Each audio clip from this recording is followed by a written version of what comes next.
we have a big issue with low engagement around the world. If you turn it around, there's huge potential in that. So the companies that manage to turn that around, they can quickly see really, really great progress, because what we can see is that engagement is closely tied to productivity, to retention, to reduced sick leave, reduced stress-related illnesses, reduced absenteeism. So there's so many positive factors that are impacted by engagement. So I think what we're starting to see, which is really, really cool, is that companies and even like VCs and PE firms are starting to look at employee engagement as a leading indicator of business success.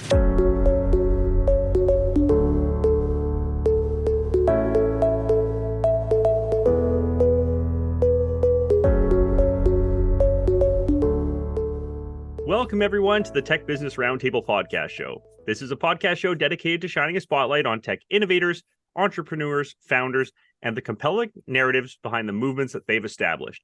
I'm your host, Ryan Davies, and I'm hosting today's discussion, Wired for Success, a tech business approach to employee engagement, with Nina Quist. Nina, thank you so much for joining us here today. Thank you so much for having me. I'm looking forward to this conversation. This is something where, in our little preamble and lead up, like I said, it's got a personal little bit behind this and things like that. I think that this is an area that often ends up getting either overlooked, or it's too much of a challenge and ends up being a buzzword area. So I'm really excited to kind of dive deeper and get your take on what you've been so successful with. And for our listeners, Nina has a diverse work experience in marketing and communications, and started their career in 2016, back as a content marketing manager, and has leveled up from there into head of marketing and communications, has been the head of marketing at Elative, where she is now, and has worked as an editor, for SaaS projects. It is a, very well-rounded, and this is somebody who is absolutely perfect to speak to this area for us. I think you can probably do a better job of coloring up your background than I can. So I'll kind of turn it over to you for a bit of an introduction and sharing a bit about your background in the tech industry and, your journey. Sure. Thank you. So, yeah, my name is Nina, and I've been working as a marketer within B2B SaaS and tech for more than 10 years. I initially started my career as a freelance writer and a journalist. So that's sort of the angle I came into marketing from, which I think has been super helpful working with tech businesses, because it's often about, translating quite complex and techie topics and turning them into something that actually resonates with the target audience. Right. So I've been working for a couple of SaaS scale-ups over the years, building marketing teams from scratch. And that's really where I thrive, when I get to come in and there's really nothing there in terms of marketing and or in terms of content marketing, and then I get to build that out, that inbound machine. So that's sort of my specialty. And now I am head of marketing at Elative. Elative is a people success platform. So the core of the product is employee engagement surveys, as you touched upon. So that's what we're all about: driving engagement in organizations all over the world, and using technology, cutting edge technology, AI, and advanced algorithms to help businesses achieve their people goals and build really great people strategies. That's great. And I think that's, it's so crucial, and tech is something that's so fast moving.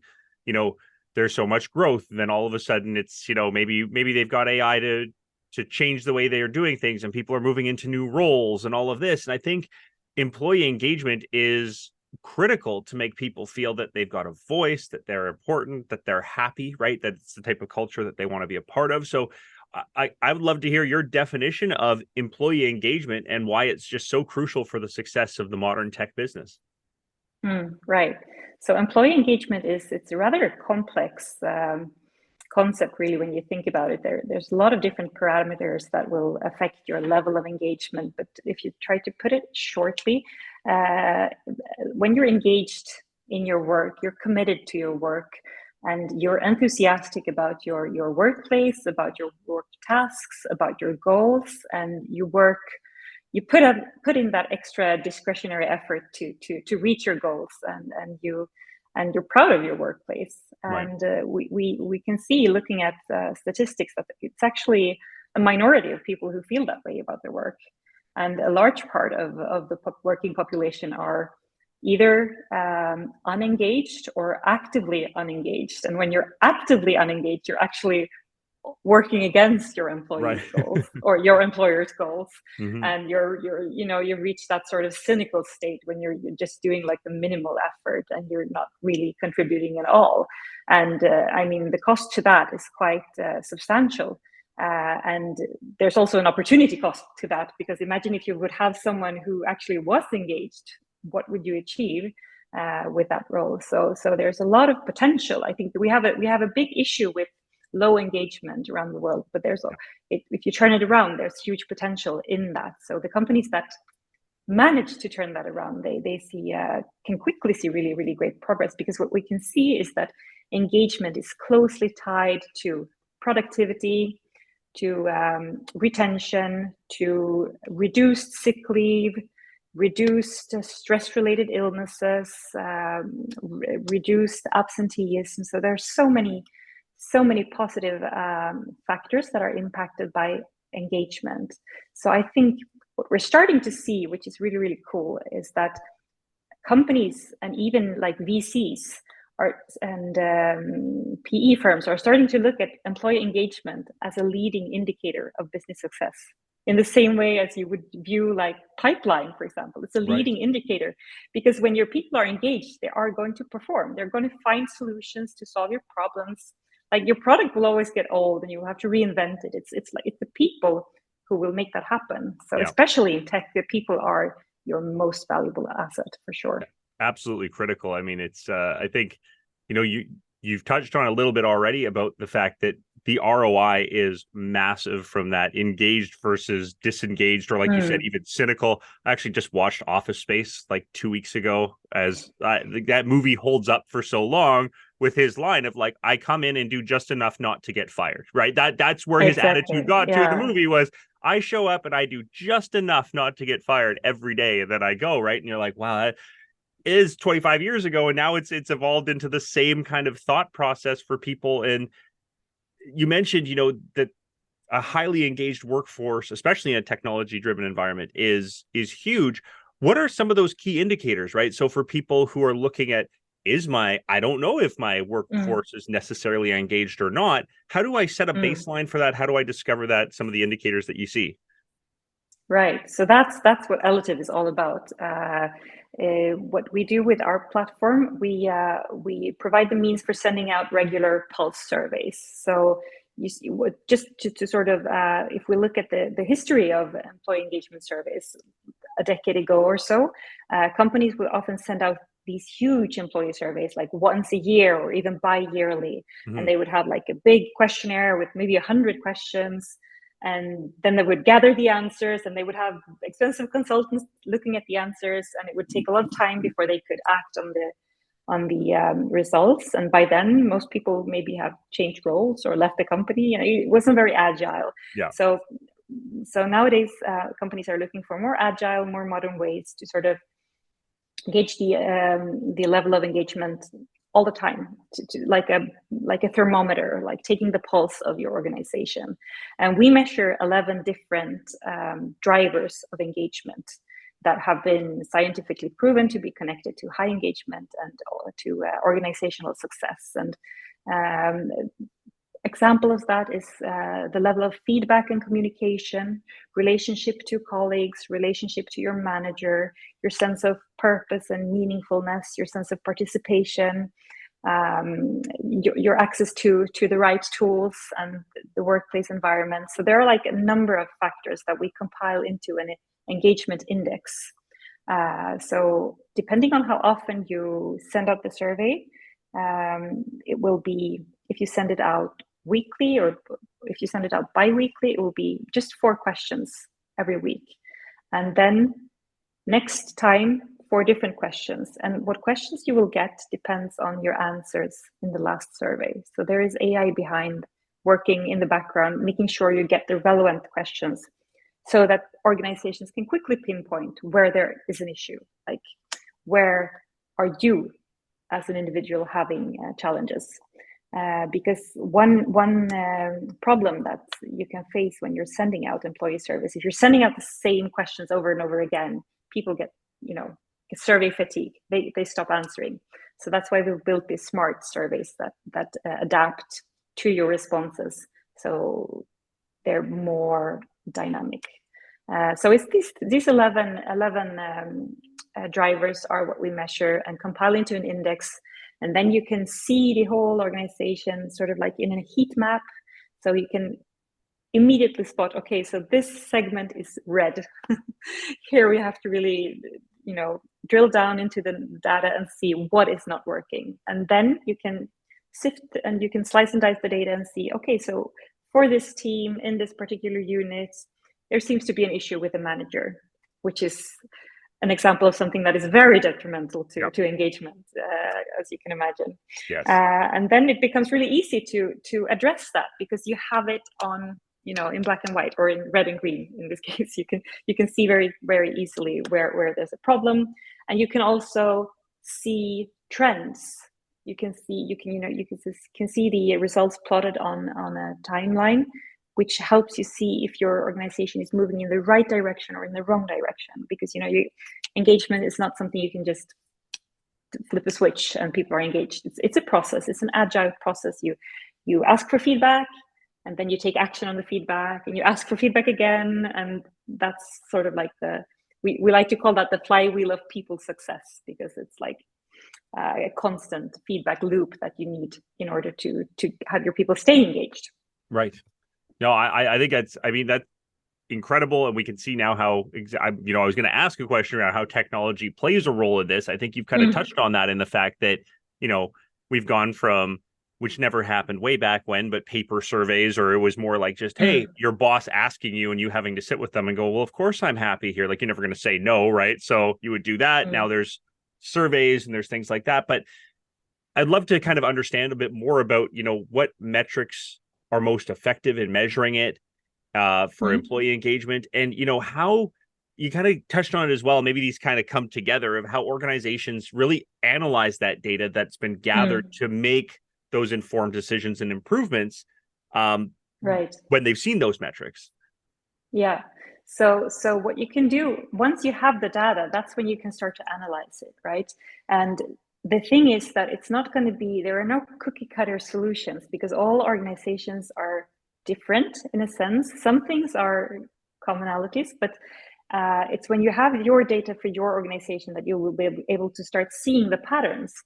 So I spoke to a customer, just to give an example, I spoke to a customer a couple of weeks ago, and they had taken their relative data, their engagement data, and they had put it into their BI system and cross-matched it towards their profitability and their customer satisfaction metrics, like their NPS metrics, across the board in their organization.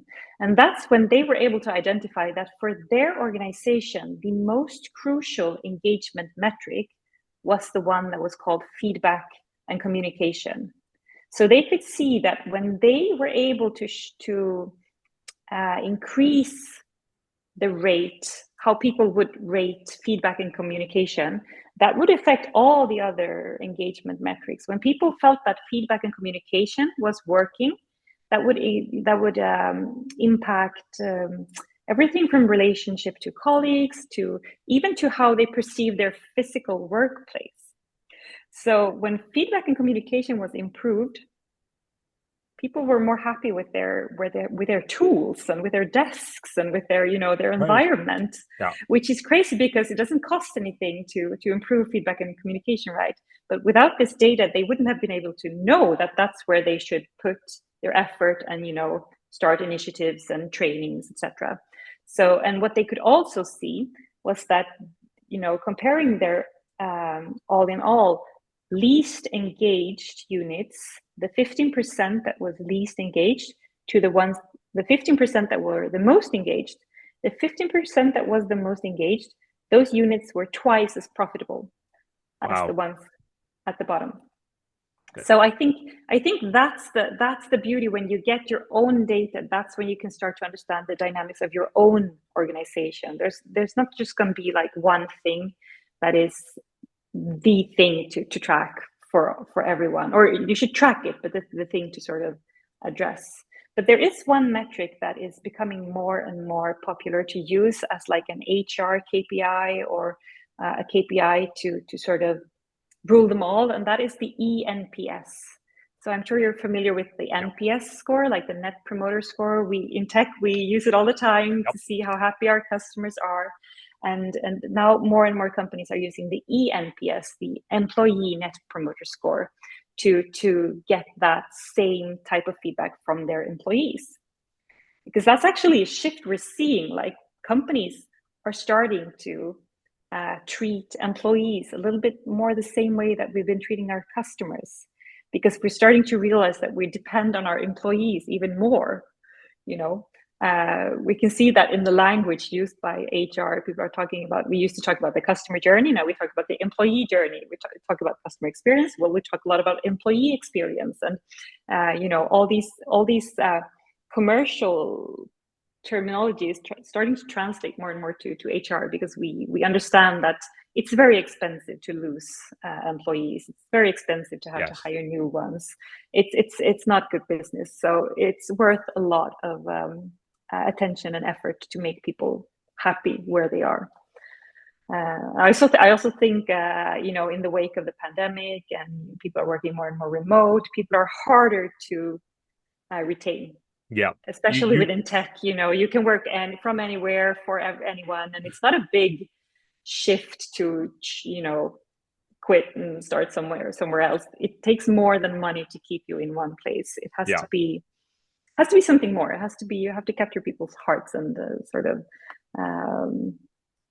it's about engagement. I completely agree with you on there. I was just about to say, Nina, are you reading my screen or my notes here? Because I think you've gone to my next question 3 times here, because I was going to ask about the rise of remote work, right? And understanding how tech companies can really ensure these high levels of employee engagement in these distributed team environments, right? Because this is something that is, again, it's very much a different world from pre-pandemic, which is, it feels like it was decades ago at this point, but really it was, still in this decade. It was only a few years ago, and teams are trying to, they're distributed teams. They're all over the place.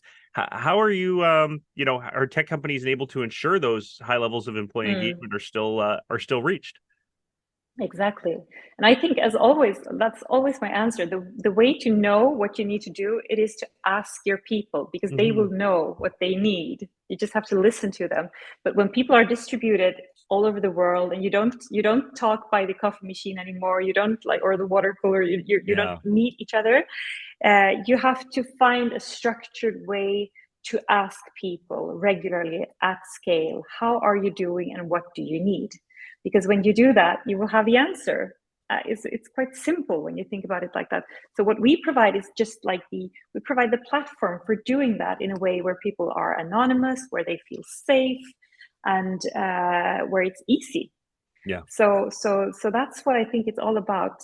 And one aspect that I think it's important to remember also is that when you don't see people all the time like we used to do in the office, it's harder to know if someone is struggling. It's harder to know if someone is facing maybe stress or mental illness. And then it's really, really important to have those open channels with your team members and your employees, where they have somewhere to turn. So in our platform, for example, it's not just surveys. There's an anonymous chat function. There's a whistleblower function. There are different ways for managers to reach out if they see from the results that this person doesn't seem well. Then you can reach out without that person having to disclose their identity. So you can create a safe channel where you can sort of share your problems. It could be also issues with bullying or harassment or whatever it may be that are sensitive issues. And then employees need a channel for that to make sure everyone is safe and well.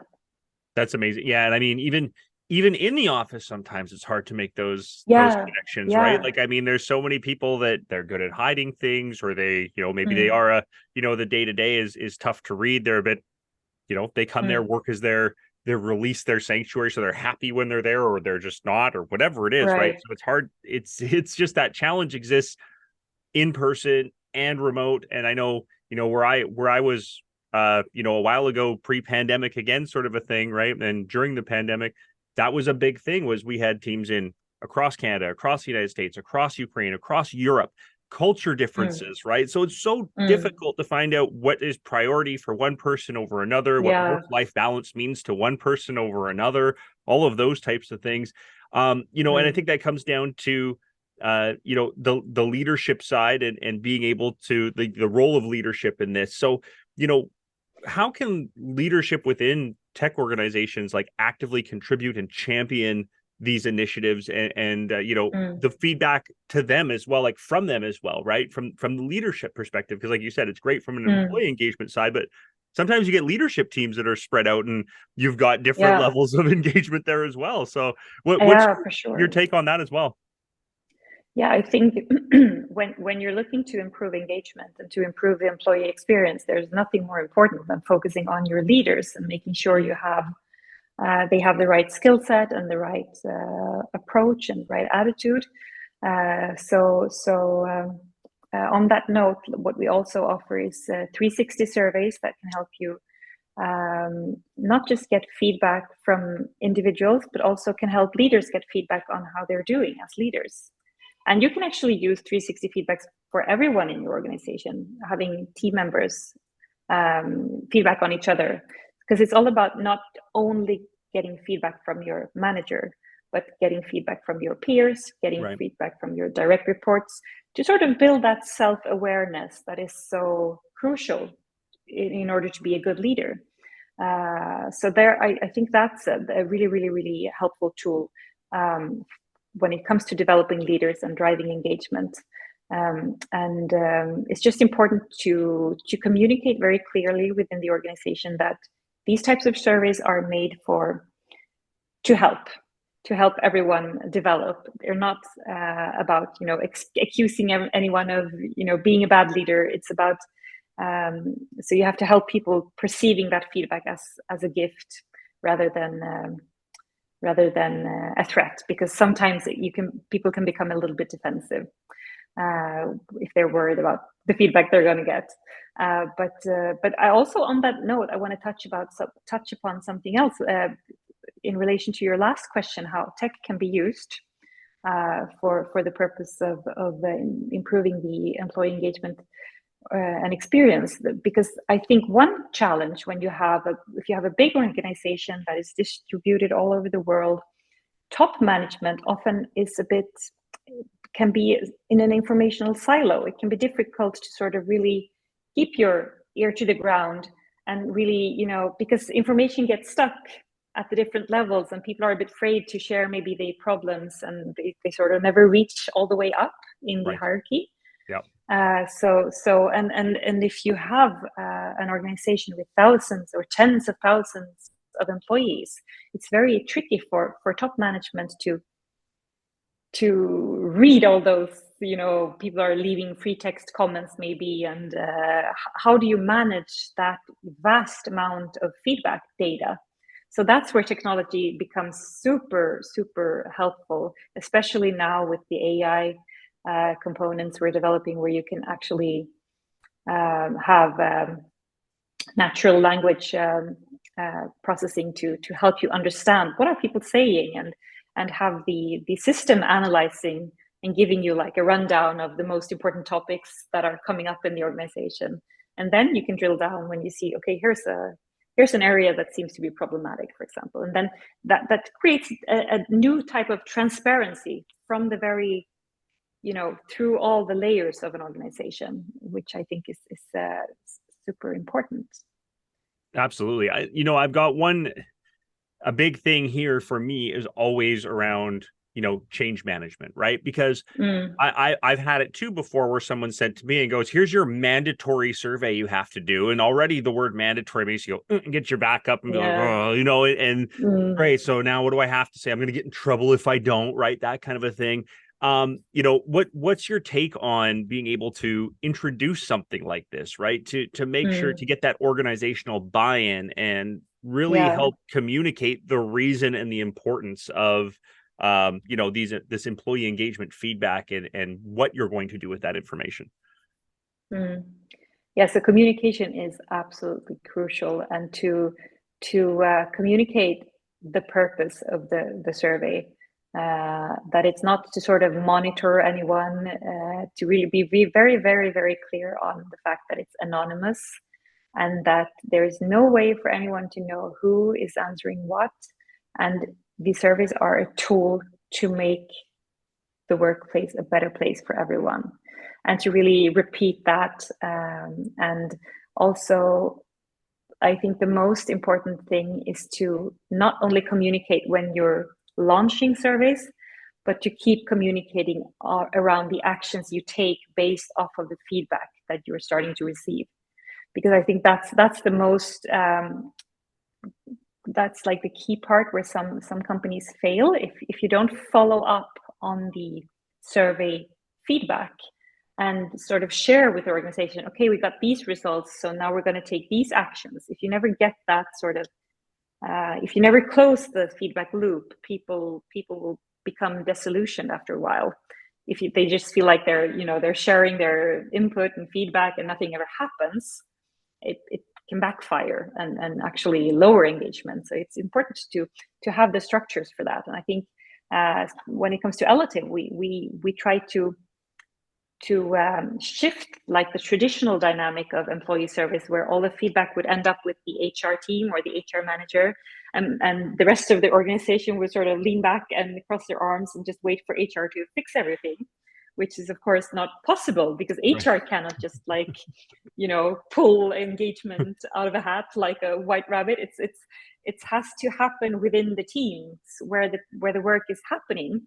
So we try to shift that by giving managers access to the results. You can give admin rights at different levels, so that ownership is with teams and with the team members. Everyone should be responsible for improving the workplace together. So each employee has their own dashboard where they can track their own engagement score, which also helps you take ownership of your employee experience, because it's a shared responsibility, right? It takes two or more to tango, and it's never just one party that can fix things. It has to be a collaborational effort. Absolutely. I think that's important. a perfect way to kind of sum it all up together. But I always love to kind of get a final piece of advice or a key takeaway, something you would offer to our tech business leaders that are really aiming to enhance employee engagement, create better workplaces, something you'd like to share with them to say, this is, again, I think for the past almost 30 minutes, we've been able to really drill down why you have to, but just that last piece of takeaway for them to say, this is really what matters here. No, I would say start measuring, because what gets measured gets managed. And we measure all the other important business KPIs in our businesses down to the very decimal, on a daily basis. It would be really, really weird if if a CRO would say that they didn't really know exactly what the pipeline was looking like, but they will tell you next year when they check it. Yeah. That would not work. And I think we need to have the same mindset when it comes to employee engagement, because it's as important, and it affects all the other metrics that ultimately will impact your bottom line as well. Perfect. Absolutely. So with that, before we sign off here, Nina, I'd love just if you'd like anything else to share with our audience about Elative, how to get in touch with you, where they can find out more information, and really take advantage and take that first all important step in terms of being able to, increase their ROI and understand the information, the data that exists from their teams. Yeah, so I think a great way to learn more about Elative is to visit our website, elative.com. And there it's also super simple to just click the book a demo button and get a free demo, and just talk to one of our product specialists to understand if Elative might be a good fit for your organization. And if you have employees and you want your employees to be able to perform at their best, chances are we are a pretty good fit. So yeah, let's talk. Absolutely perfect. Thank you, Nina, so much for this amazing podcast, Wired for Success, a tech business approach to employee engagement. I think there's a lot here for people to unpack and understand. Again, tech is so data, numbers, analytics driven, right? And this is something that probably gets missed a lot. And there is data and analytics here to be captured and to understand, and not, like you said, not once a year take the whole team and do a 2-hour all hands meeting and go through their annual 100-question survey, but keep your finger on the pulse and keep it growing. This is really, if people treated it like a revenue center, like it is, it would really Yeah, change the outlook, exactly. right? Yeah. So take that, take that forward, start to put some things into place for your organization and whatnot. And again, thank you, Nina, for this incredible podcast on employee engagement. And I want to thank our listeners as well. We can't do what we do without you. So until we meet again with another amazing TBR episode, I'm your host, Ryan Davies. Take care, everyone.